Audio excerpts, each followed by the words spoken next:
Hi, podcast listeners. Welcome to the A World of Difference podcast. We have so many guests on this show making a difference in our lives, making a difference all around the world with the expertise that they bring. And yet so many of you are reaching out to me saying, you want more. It's not enough just what we're putting on these podcast episodes for you. And so I am here to extend a very warm welcome to you to our Difference Maker community, where you can join for as little as $5 a month to get all this extra content. Out the gate, you're going to get 30 plus minisodes of exclusive content not available for the regular podcast listeners, and an exclusive minisode every month. And you'll get exclusive voting power to help us pick podcast topics and more. And that's at our Changers tier. There's 3 different main tiers and then an extra larger tier. But whatever tier that you join at, you will be included in this extra content. And I know that many of you are wanting to go a little bit deeper. And so even though it gets a little wild in there sometimes because of how deep we go, I want you to join us there. This extra content is very special. It means a great deal to me to be a part of this community with you. And I would love to just exchange ideas or perspectives that you have around these different episodes. And that's the place where we do it. So please show up to our Difference Maker community. Give us $5 out of your pocket every month. And I think that you'll have a lot of fun in there because we do. And I would love for you to join us. So go to patreon.com/A World of Difference to join us there.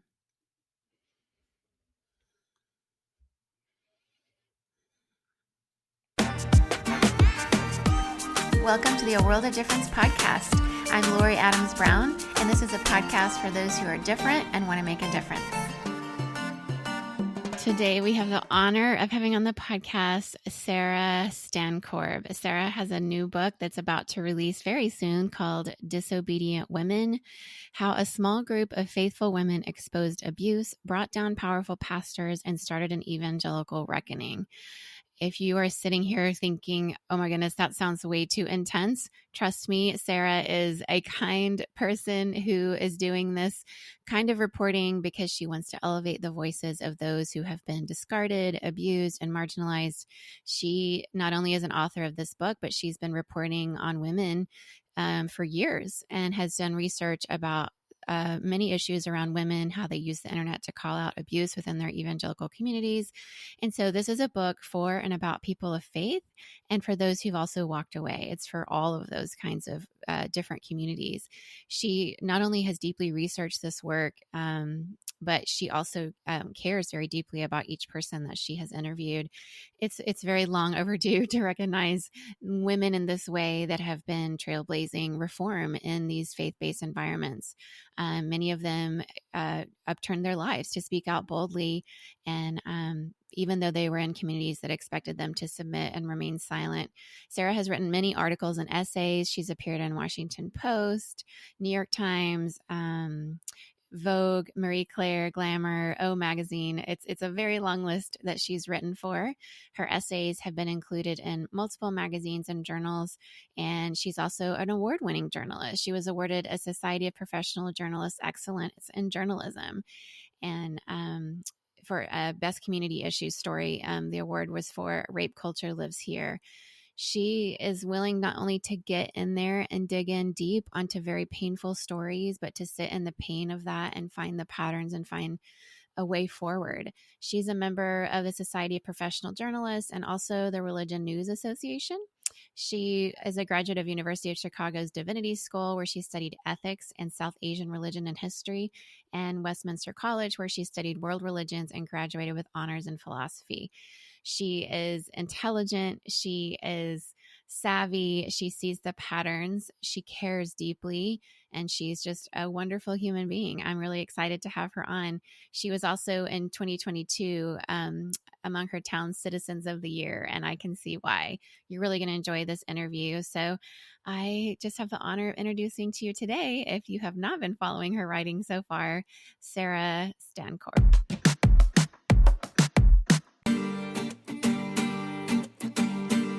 Hi, Sarah. Welcome to the A World of Difference podcast, where we love all of our differences and how we can bring those to the table and make a difference together. It's so great to have you on the show today. Thank you for coming. Oh, thank you so much for having me. Hi, you're welcome. Thank you for writing this book. We're going to dig into that. But my first question for you is just, we have people from all different backgrounds and perspectives, differing abilities, different, racial groups, different genders, different language backgrounds and perspectives that come onto our podcast. And so maybe this is a great chance for you to tell us a little bit about what makes you unique and different, and who is Sarah? Oh no. um, so I think something that makes me unique is that I'm an agnostic who loves talking to people about religion. I'm mostly a religion reporter, so I've spent a lot of these last few years where people have kind of separated out into their own little silos. Um, and I'm drawn to people with very different worldviews from me.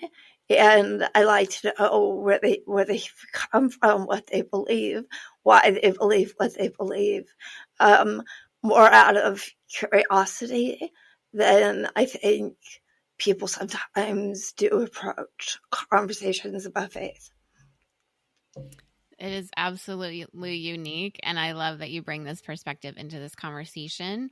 I find it very noble and intriguing, and it just says a lot about who you are as a person that you care so deeply about this. I find that a lot of people who are the kind of people that want to promote voices on the margins, or people who have suffered in some way, or just voices that have been diminished or silenced, have often had experiences of their own of that type of suffering and some version of it. Is there anything in your background that you think led you to this point specifically? Well, I mean, probably the most obvious, if I were to psychologically analyze myself, would be that I have a vocal disorder. And the early treatments for that disorder actually muted me. So I had no voice at all for a month at a time. And then I could whisper. And then I had this voice that I did not love and that I did not think was worthy. But it was all I had to go on. And I just kept going back and going back for these treatments. And I've lived the experience of silencing and, in a way, choosing silence, and have also kind of had to come to terms with the fact that this is the only voice that I have. And if I don't use it, then my views will not be out in the world. And in a metaphorical way, I think I'm very drawn to people who have felt silenced and who have felt that isolation that can happen when you do feel voiceless. And then, I do have the ability to help put their voice out into the world through writing. And in a strange way, here I am now. I am a person who amplifies other people's voices, which I never thought I would become kind of a megaphone. But that's kind of, I think, where I've ended up so far. I love it. I love that somehow, they say our mess can be our message, or whatever phrase people use around that. And I think that we all have parts of ourselves. I mean, some people will say really difficult things to hear, and what I would describe as spiritual bypassing, or even just toxic theology sometimes, which is that God causes or even allows suffering in order to make us better, and like to kind of make this silver lining that sounds really awful in a way that makes people feel isolated, as if God isn't loving, that God would cause that. And we definitely don't have to get into all of that. But I think that psychologically speaking, there is a way we can make choices about what happens to us as humans. Our humanity means that none of us are going to get through this life without some version of suffering, and a lot of us some trauma along the way. But how we can reframe that for ourselves to make a difference for others is really valuable. And I'm so grateful you've done that for yourself and for others. Thank you. Yeah. Yeah, there are few phrases that will send me screaming inside faster than everything happens for a reason, which I think it's valuable to create narratives for ourselves, to explain those things to ourselves after the fact. And if we're able to make sense of what we've lived through, that it can be very powerful and that it can compel us forward. But I don't think there's a divine creature or deity dispensing war and abuse and disability just to, see if people get stronger. I think that's asinine and not a very beneficial way to live. No, it's not. It's caused a lot of pain for a lot of people. And I'm really glad that you have found a way for yourself to let in what's helpful to you and what doesn't serve you to just reject, because I think we all have to do that wherever we are in the world and whatever type of community we're living in. Your book, which is so incredible, and thank you for giving me an advanced copy of it, is really exciting to see. I think that, there's that quote that we often hear, was it Eleanor Roosevelt, that well-behaved women rarely make history or something like that. Yeah. And so your book is along those lines. And one of the things you say in your book is, after the events of January 6th here in the United States, you realize that covering a counter movement led by women to reform the most powerful religious movement exerting political force in our country in our lifetime, white Christian evangelical nationalism, and its spawn, Christian nationalism, you realize there was something really deeper going on there. And so tell us more about that and about this counter movement that's been birthed from these voices of women survivors. Mm-hmm. So by January 6th, I had been covering different groups of people, predominantly women, who had been questioning and calling out various forms of Christian patriarchy. And they did this through blogs, they did it on Twitter, they ended up on the news. And through that, I had learned what it means to be quiverful. So having many babies, as people are aware of with like the Duggar family. I learned about stay-at-home daughters. I learned about the purity movement. I learned from women who've been abused and not only ignored when they did speak out, but were reviled. And I thought I was starting to understand a sort of power, and one that wants to pretend God is often on the side of the abusers because God's on the side of that power. And that's just when I was really kind of grappling with like the extent that evangelicalism was trying to exert dominion over women.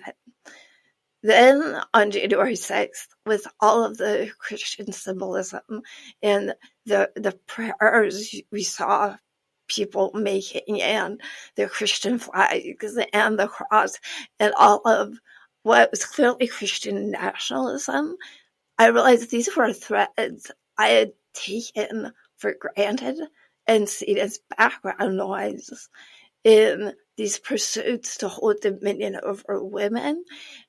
There was also this hope to hold dominion over the country, and that maybe through women's wombs, by encouraging lots of reproduction of many Christian babies, or conversion, or by force. And those threads came together in my mind in parallel. And that's when I think I really saw how the women and children who I've been reporting on were treated as one tool in this large project. And that's around the time I also realized I really need to write this all as a book. Yeah. Yeah. It's so hard to fathom some forces that could come together in such a uh, like a systemically abusive way, like you said, Mm, dominion over women. And I think that's like a really good phrase to kind of sum it all up. It's not, and yeah. it's not just women. It's also, it's a white Christian nationalism as well. So there's a lot of like, black and brown bodies that are not Hmm. valued, and a lot of it embedded in it. But you narrowly focus on women, and I'm so glad that you do, because sometimes when you lump it all together, the women tend to get lost. And so Yeah. thank you for focusing on that part of it. You also say in your book that they were in confrontation with a version of faith that didn't respect their autonomy or recognize how much they had to teach, referring to these women. And the Hmm. internet granted them a platform when some of their churches did not allow a pulpit. So I'd love to hear your assessment of the damage that this has caused to women in evangelical worlds here in the United States, especially within the white evangelical church, who have been ignored and dismissed and silenced.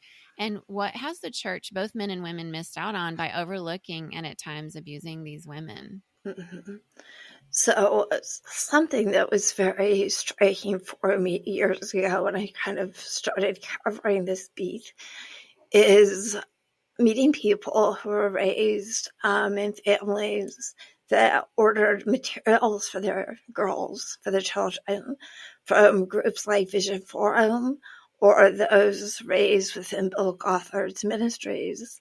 Um, and there was this intense pressure that was built into their toys and into their books, that there was this one mold of what it meant to be a woman. And so if you're a little girl, you should wear these really long skirts and dresses, and you should play with dolls.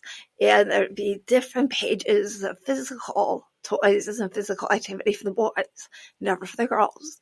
You'd be a certain type of girl, and the girls who didn't fit that mold or didn't feel comfortable with it, often they would be disciplined physically by their parents, which was also encouraged by people like James Dobson.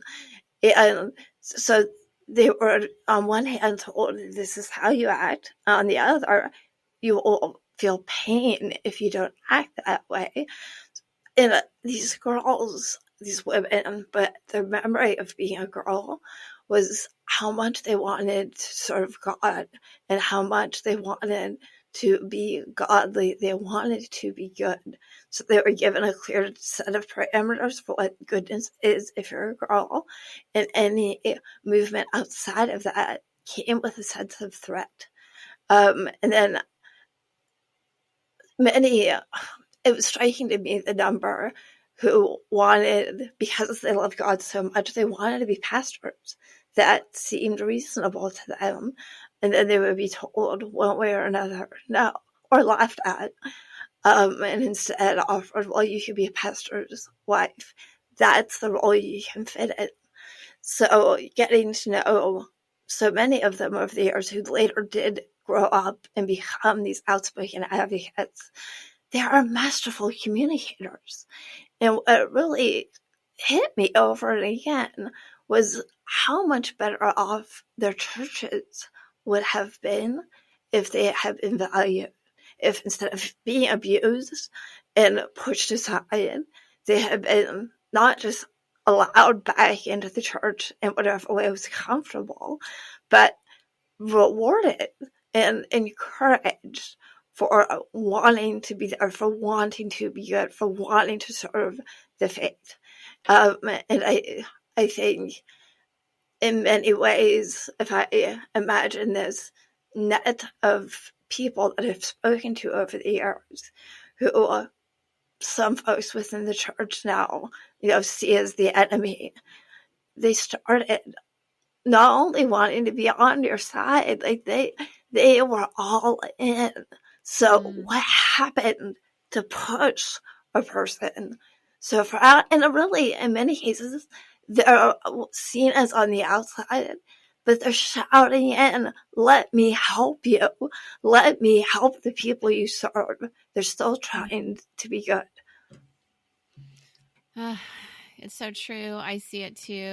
I feel it. I know it firsthand. I mean, all of the things that you're saying really resonate, and not just from the stories you've written about and the particular people you chose, obviously, with the whole Bill Gothard movement. And, you know, if Mhm. anybody's watched Shiny Happy People, which a lot of us have, I think it's like one of the Yeah. number one Amazon Mhm. Prime documentary when it released. And a lot of, I've seen it like twice, maybe three times. But there's so much there. There's so much like you missed the first time. It's just so you almost can't even really believe some of it, even though you've kind of observed it from the outside. And I've known people that have Mhm. been involved in it too, that are close to me. And it's sometimes it's so hard for our brains to wrap around something so systemically nefarious, you know, that silences women, that really, you know, all down to the kind of toys they play with when they're young, and all of it, just the whole system against them.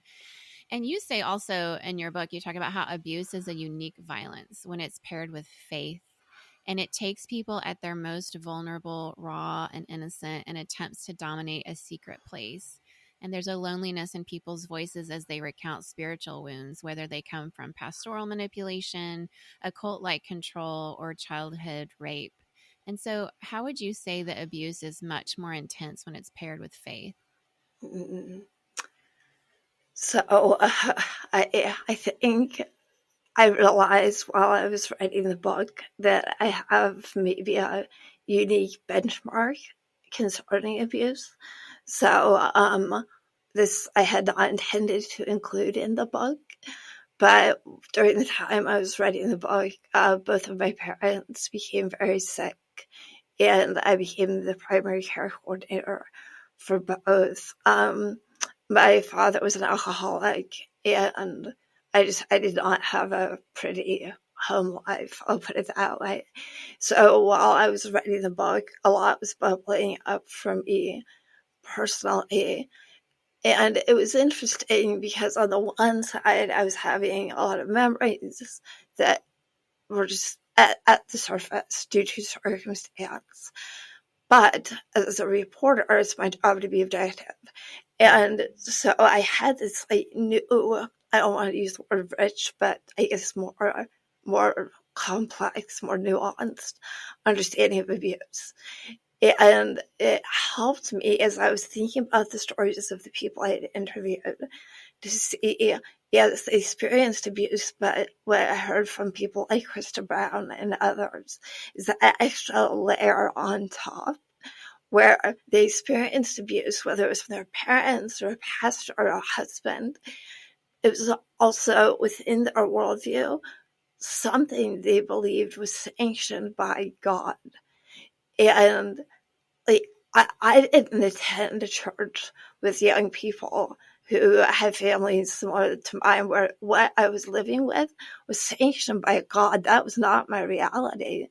Um, and so meeting these people who lived through sexual abuse, who lived through abuse at home, who had seen violence, they had that, but they also had this weight that God was supposed to be there. And they were told, yeah, God's there, and God's on the side of your abuser. And that thing that you can hold on to in your darkest moments was taken from them, and it was warped, and it was used as a tool to control them. And that to me became a very sharp differentiator. And I think that's that's why spiritual abuse can be so damaging, because you have multiple things to recover from. Yeah, I couldn't agree more. And I'm so heartbroken with you about what you experienced as a child. When I read that part in the book, it was just really heavy and so vulnerable for you to share that. And no child should have to grow up that way. It's just it's awful. I'm sorry you were mistreated like that. And I do think that it gives you a sensitivity as you hear the Mm-hmm. stories, having walked through something parallel. But I also agree with you when you say that the layer of spiritual abuse on top of other types of abuse is its own thing. And being an abuse survivor myself, people often ask, like, as I had emotional, verbal, psychological, financial abuse from my megachurch pastor when I was on his staff. And there was a lot of kind of labor abuse going on all the time as well. But it's the spiritual abuse that was the hardest part, and that's been the hardest part in the therapy, because I hear this quite a bit from even some of the sexual abuse survivors in the SBC. I think the assumption is that one moment, that one act, which may have happened on multiple occasions, is the hardest part. But so often it's the spiritual abuse that was on top of it that is the most confusing and hard, and the spiritual abuse of the community that re-traumatizes and gaslights and says, this man would never do what you're saying. And that kind of comment can be so hard when they, it's like there's this version of hero worship that you see where they have to have their leaders, their megachurch pastors, their politicians, like Trump, be infallible. So don't bother me with the stories of abuse that Trump or other megachurch pastors, for example, may have done. Just the head in the sand, because I need this person to be infallible, because my whole belief system, whether it's in politics or a celebrity pastor, relies on the fact that he's never did anything wrong and would never do anything wrong. And so it really crushes the women that you've interviewed for this book. How have you seen that kind of crushing playing out, and what are any patterns maybe that you've noticed? When I tell people outside the evangelical space stories of men, often pastors, who confess to what they've done in front of the church, and not only are they forgiven, they're given a standing ovation, and that is not an isolated event. Like that has happened over and over. It's a trope at this point. That people find hard to believe. But then if they ask what happened to the survivor of abuse, and I tell a story about someone like Krista Brown, who's spoken up against Southern Baptist Convention for a decade and a half, and how she's been harassed in an ongoing way, treated as someone that the devil is manipulating, because she kept speaking up, not to hurt the church, to protect the children still in the church and the people still in the church. Or Jules Woodson, who I've seen repeatedly chewed up online, the people who are doxxed and threatened. It's interesting. People have less trouble believing that. They have a little trouble believing, a church would do that. But it is standard fare for women when they do speak up about abuse. So I see those, like the contrast there and those responses is really telling to me. Yeah, that's so fascinating. Yeah, I mean, it's not that we don't understand victim blaming in our society at large. I mean, that's pretty common. We even have the literal witch hunts, the witch burnings in history. I mean, I was in Scotland last year and, at Edinburgh Castle, and there's the little place like it's a witch burning. I was seeing that at the same time I was reading about myself in the news while I was speaking out about Saddleback and Rick Warren and Andy Wood, and realizing, I guess we still burn the witches, but we just do it on Twitter, right? So, but it still happens for women to speak up. It's like there is this male patriarchal, powerful bro club, and it's very pervasive, that doesn't want, and I'm putting this in quotes, like nosy women sticking their nose in where it's nobody's business. Like, just let us do our thing and stop talking about it. But I find that women who have never really been fully a part of that power have always been a little bit on the margins, observing it as an outsider while being inside, often care so very deeply about the mission, and therefore they whistleblow even at great personal risk. And so you've interviewed some brave women. Have you observed that too? Yes, absolutely. And that's, it's, I don't want to say I take anything personal out of these interviews. I don't want to sound like I'm collecting emotional rewards or something, but there's something, knowing people like this exist, and knowing that it's more than one person, and knowing that many just keep going, even despite the personal costs. It's staggering to know that exists in the world. And so I'm a person who grew up with kind of a faith that was deep and was allowed to be expansive, then it became very narrow, and then it broke. So I'm careful to say what I believe in, but there's something astounding that a core part of me now cannot forget, having known the number of people who've faced a large institution. And it's not only women, like there are so many different categories of people. LGBTQ people right now are in a horrible confrontation on every flank. And knowing that the perseverance of human beings when faced with institutional power that is so much bigger than them, because they have a clear conviction of what is right and that human beings should be valued. That's something, I guess, if I have to believe in something, I believe in that's worthwhile and that can change a person's life to know about. So true. It's a very powerful and inspiring type of transformation. It gives us a lot of hope, even against all odds in a David Goliath situation, right? That there's still hope that voice can make a difference, especially if other voices elevate that voice and promote like you're doing.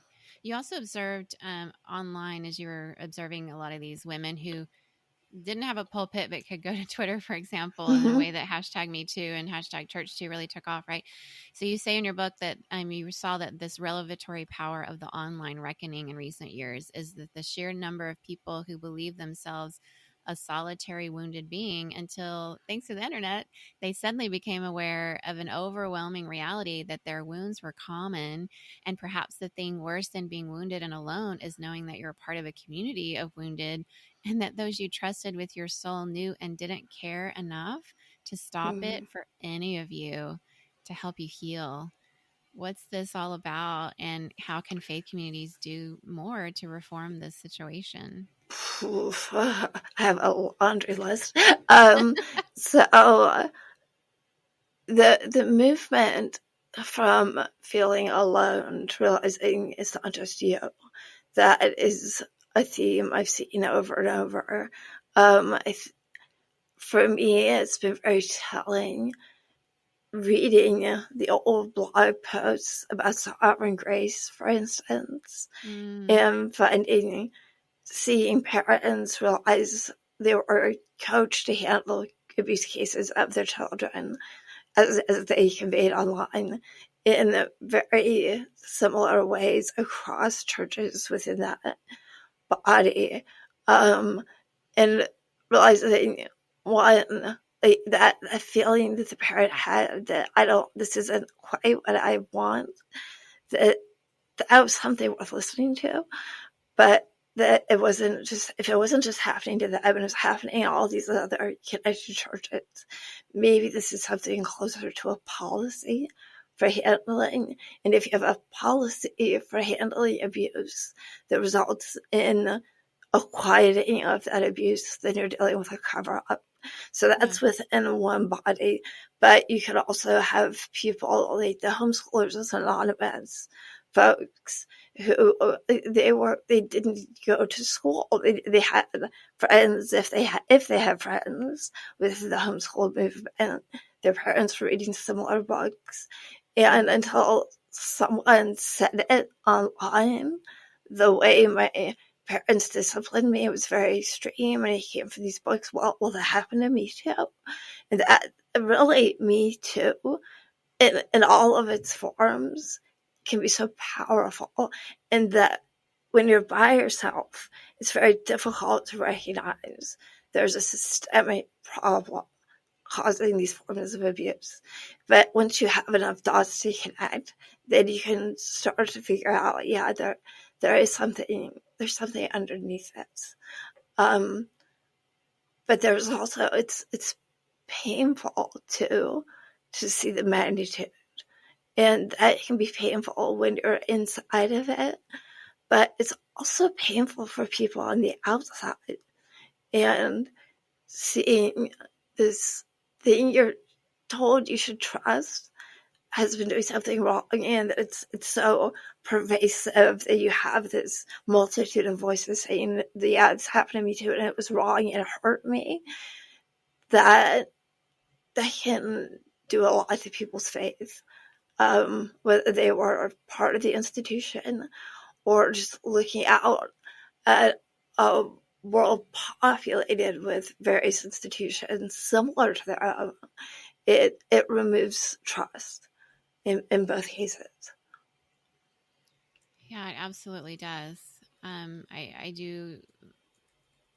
I think it's very obvious to a lot of people who are listening to many of these survivors of abuse in churches that there is, kind of how we started one of our first questions about this counter movement of reform that's happening. And if you're not listening to the survivors, you're probably going to miss whatever this movement is going to look like on the other side. You have a situation where white evangelical churches are closing their doors in the United States very regularly. And then you have something that looks very different forming on another side. But if your whole approach to what is happening, what kind of reformation is this, what is church going to look like in the near future, and all you're doing is reading white male theologians that you were given in your seminary textbooks. And I say this because those were also my textbooks in seminary in the 90s. And if you're only listening to your, male pastor bro club about this, you're going to miss the movement. You're going to miss the beautiful thing that's forming. I get asked a lot, what do you think the church is going to look like here in North America in the future? And I'm like, I don't know, but I know that it's being formed now through the voices of a lot of these survivors who care enough to say and warn about, human flourishing being prioritized. What are you observing about that kind of thing? And does that resonate at all with some of the things you've seen and heard? So I'm not an optimist sometimes. So I could see things going a lot of different ways. The New Apostolic Reformation has been getting headlines rightly since Christian nationalism has been a topic people are talking about.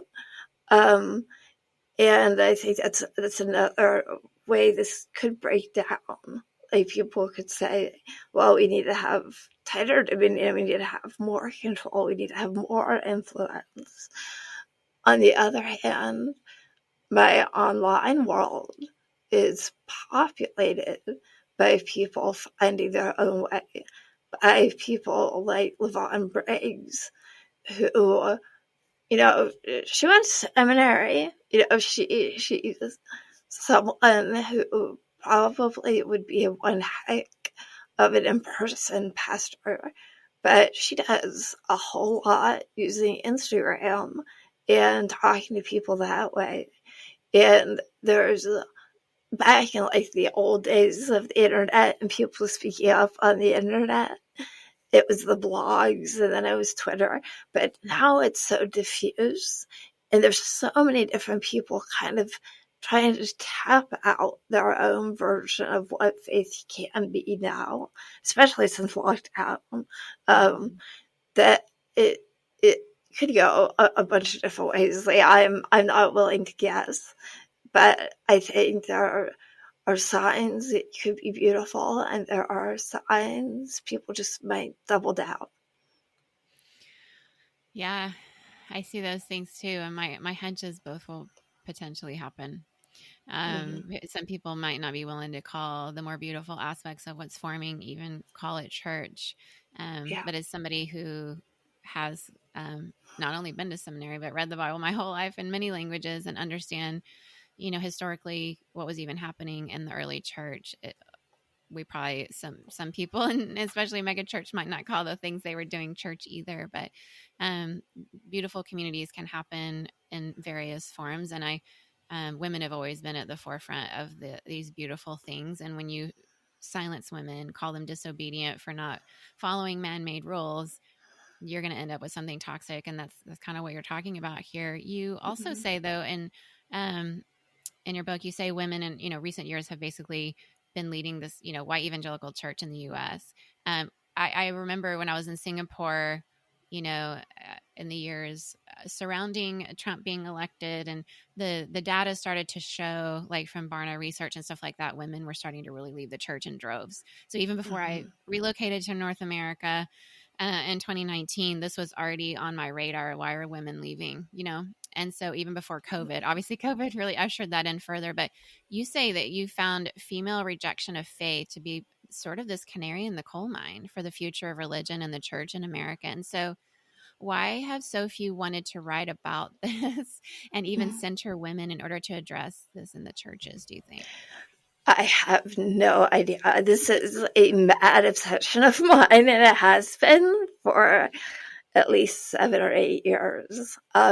First, it was that millennials are leaving the church, and I immediately went to the gender breakdown because I'm right on the cusp of Gen X and millennial. And I left the church. Who are these other people? Why are they leaving? And so I started reading sociology of religion about women and secularization, or at least women leaving the church or leaving faith. And historically, except in Sikhism, women are traditionally more religious than men. Right. And in the American church, they are often the ones who get the babies baptized. They run Sunday school. They make sure the family goes to Sunday school. They run the fellowship coffee hours. They do the pancake breakfast. They do all the thankless work that glues the community together and makes it somewhere that you feel like you belong. And when women stop showing up, and it's not just evangelical women, it's Methodist, it's across the board. When the women stop showing up, you lose the lifeline to the next generation of believers. And you also lose some of the glue that binds all those generations together. If you are someone cynical and you only think about the church as a numbers game, you'd be pretty foolish to ignore the fact that women are leaving, let alone to allow for systems to drive them away and then traumatize people about returning to church. But if you care about the church as an entity beyond those numbers, and if you value the people, I don't understand why this isn't, sending up like red flags and warning flames. There should be a panic. And I don't know if that is because some of those women who are leaving are the irritating ones who used to be so about and critical, and thank gosh they're gone. Um, or if it's people just don't care. I don't know why. And it's something I'm desperate to write more about because it's been really on my mind for a while. Yeah, it is a good question. I think that curiosity will lead us to the knowledge somehow. And one of the things I observed when I was on staff at a megachurch here, as I was a pastor working with Andy Wood, who's now at Saddleback, and when I started to observe as one of the associate pastors that our attrition rate on staff was high, and that we had a lot of people leaving the church out the back door, I tried to bring it up, and it was very quickly shut down. Like, we just don't talk about Bruno. And then I found out Andy and his wife both would cut people off social media when they left the church. It was very much head in the sand. I don't want to know why people leave. I just really was so confused by that in a church that the mug was all about everybody's welcome here. The whole message is everybody's welcome here. So there was a rolling out the red carpet for you to enter, but it was a very secret, known secret on staff almost, that the back door was wide. We just ignored it. And I really didn't think it would take a whole lot for us to do basic exit interviews of staff or even a version of a follow-up survey of people who left. But it became very obvious that was not something he wanted to know and was systemically shutting it down.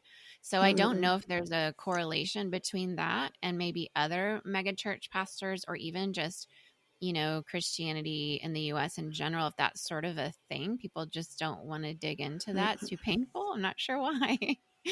Or I don't see hearing that. I wouldn't think too painful. There's a degree to it. Like Rick Warren is a perfect example of this. He loves setting his numbers. Like your numbers of people coming in, the numbers of people you're attracting, that shows your success. That shows your charismatic leadership. And that also implies God is on your side.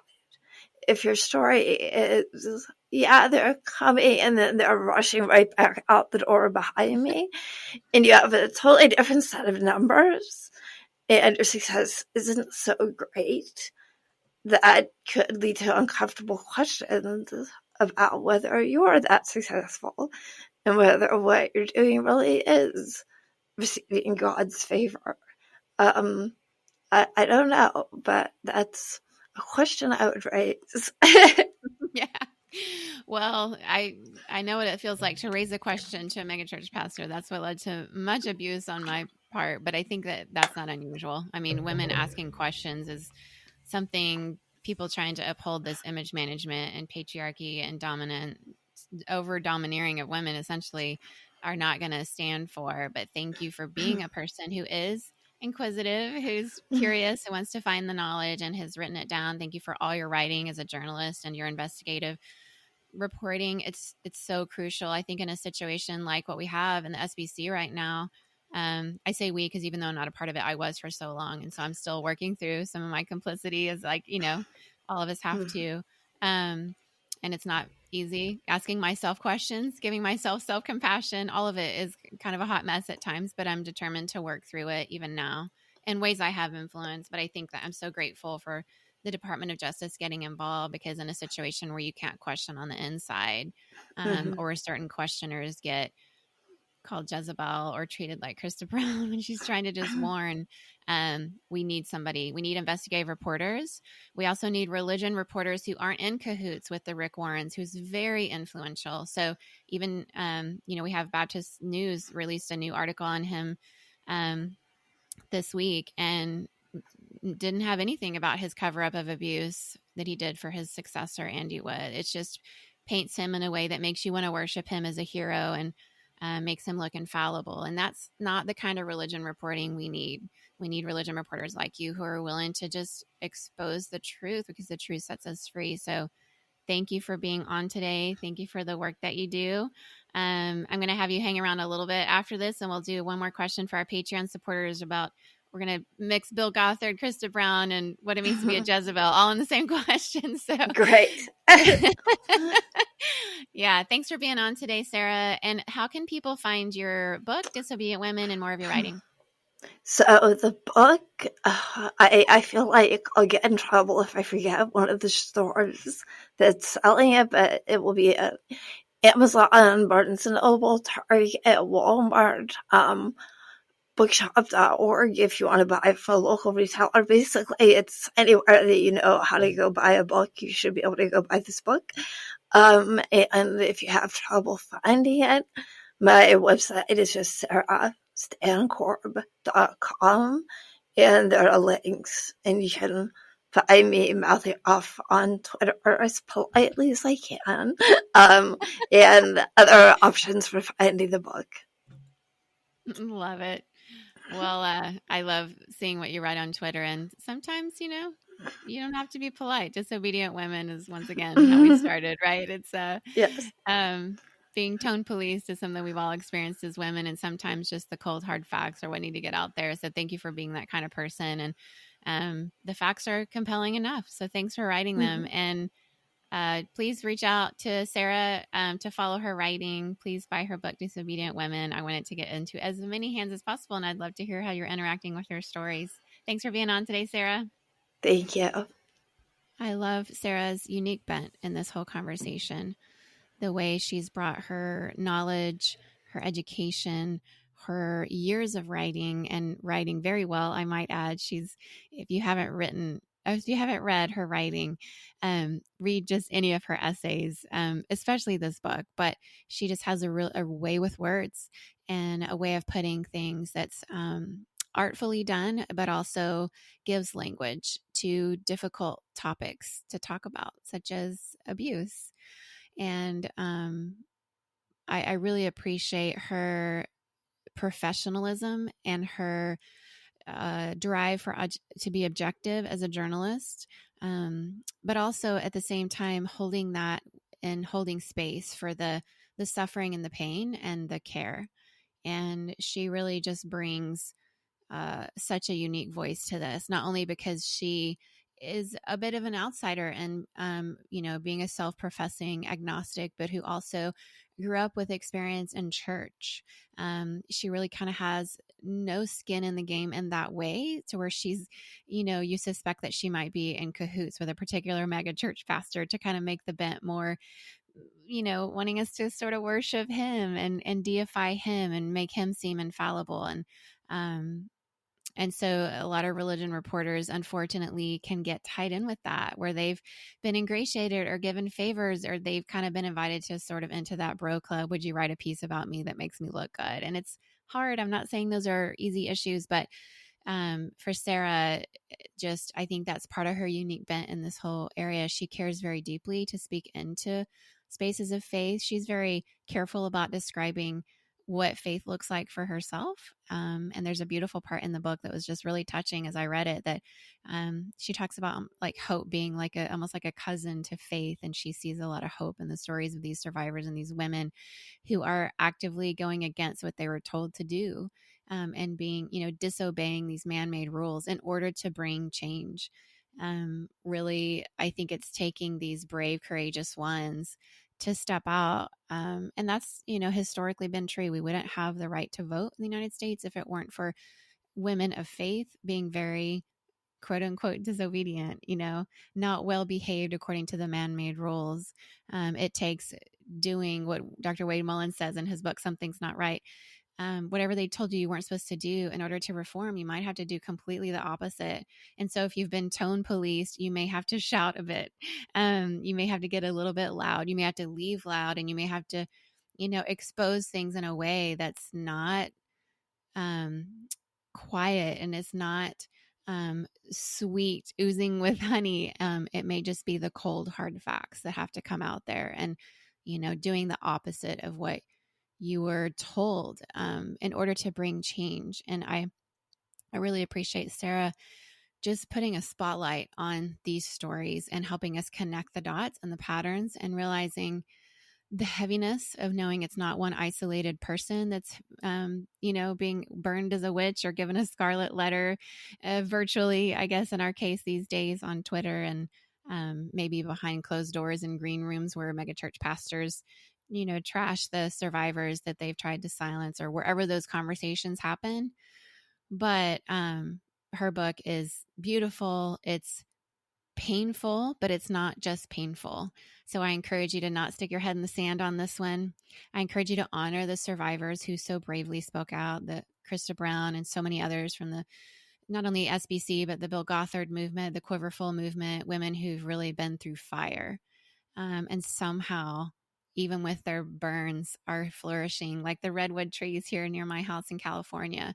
Fires come in this area all the time, and you can see the burn marks on these redwood trees, but it's the connectedness of the roots underground that makes sure those trees grow tall and live so many decades and grow so tall, pointing us toward the sky in a way that reminds us it's not just us, that there's something so much bigger. Pick up her book, pre-order it today if you haven't. It's releasing soon. There's some extra stuff out there if you pre-order, and so I encourage you to do that and support Sarah and her writing, and support the survivors and the voices that she's elevating. Something's brewing, something's happening in the church, and here in North America in particular. And for those who say protect the church and give NDAs to or silence or vilify, call Jezebel the survivors and say that they aren't the church, I beg to differ. There is a sacred fellowship that is beautiful among the survivors that I have encountered. And I know that there's something about this book that will help you see that sacredness of human lives, of what I believe are image bearers of God and women made in God's image, survivors that are people that I believe if Jesus were here today would be spending time listening to, just like the Samaritan woman at the well. Sitting in that suffering, sitting in that pain is the work of Jesus. And so I encourage you to not stick your head in the sand. Buy this book, read it in chunks if you have to. Do some DBT therapy alongside it if you need to comfort your body, as some of the things are hard. But if we refuse to look, if we refuse to see, how can we move forward? How can we create a space that's safe for future ones who may be harmed? Children, women, men, all of them are at risk when we allow wolves in shepherd's clothing to continue to devour sheep while we look the other way. We have a chance to not be complicit. We have a chance to see, to assess, and to be a part of whatever is happening to change for the good. This is a crucial time in the history of the church. And I hope that if you're a part of it, or if you're somebody on the outside of it that wants to help, that you will join your voice and your differences with ours at the table and help us link arms like the redwood trees who link roots underground. And although they seem fragile, when you look at them, that strength of the community, of that village, helps them grow tall and stay strong through all kinds of fires. I'm glad I'm in this with you. Thank you for being a listener. Thank you for caring. Thank you for sitting in the pain and the suffering and helping us find a way forward together. I really appreciate you. Reach out, listen on the Patreon, because she goes in a little deeper on another kind of wild and multi-layered question, and you don't want to miss that. So join our Difference Maker community today to check that out and keep making a difference wherever you are.